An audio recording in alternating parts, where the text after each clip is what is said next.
Usankingeni ongumphathi wokhozi ochame nomunye wabaculi sawubona kuphi nakuphi la kufuneka khona lo mbuzo njengamanje ukubingelela yena Mathinda Gcwala inhlamvu zomqamela amahla kabanye baqamela imali ethi wazi kana kwethu ungabe usuku lakho lokuqala la ngicathu wenza ukulungela upress subscribe button share uphinde comment khona konke uma subscribe ayikho khamba so senze ube wena oqala uthola notification uma sikufaka la ivideo hamba phambili kanti ngabe umdala la ekhaya uyazidanda lapha na comment section ungakhohlwa ukulike ivideo ongumphathi wokhozi uMessi Sibonga Ingcobo ouye obegxile laphana kwi-marketing manager nganaza wethu kuvele okunye njengoba-ke bekukhishwa amafayili wakhe kwase kuvela nokuthi ubambisene no-Standard Bank nomunye wabaculi ukuze-ke kuhlukanise ingoma kaKhuzani unyaka.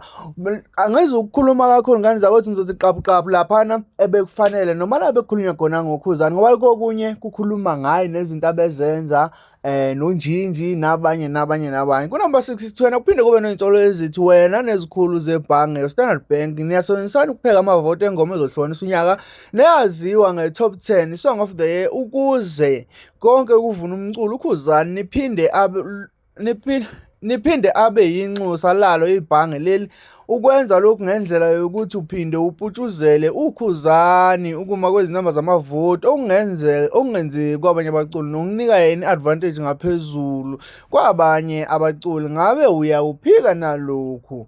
Qhubeke wathi Number 7 izinsolo zithi uKhuzani uze ehambe equmbo kwabasondelene naye ngobudlelwana nabo nawe ngasese aze abakhombisa umyalezo kaWhatsApp naye la kumkhombisa khona ukuthi angakhombisi omunye wabaculi osohlwini nabo. Number 8 kubikwa nokuthi waphinde wahlomula imali emcimbini owawuhlelwe nguKhuzani nebhange iStandard Bank igcwalisa Spring Picnic. Kubikwa ukuthi ngumsizi kaKhuzani noma geza mbambo ukwenza lokhu ucashe ngesikhundla esinamandla emsakazweni. Number 9 kubukwa ukuthi usezinhlelweni zokuchitha i-agent esiza ukubala amavoti engoma ezohlukanisa unyaka ngoba ikhombisa ukungathandi ukugxambukela kwakho ngokuthi ufune bavune uKhuzani impungose. Kubikwa ukuthi usuhlonze i-VIP mobile ukuba ithathe lo msebenzi kuthiwa ukhetha i-VIP mobile nje yingoba uphinde wotawotana ne-CEO yakhona le khampani uMr Leroy Mohaneng. Number 11 usubonakale kaningana utetemuka ngemoto yakhe i-IG wigona emhlophe isithombe zalokho nofazi igcwele ku-social media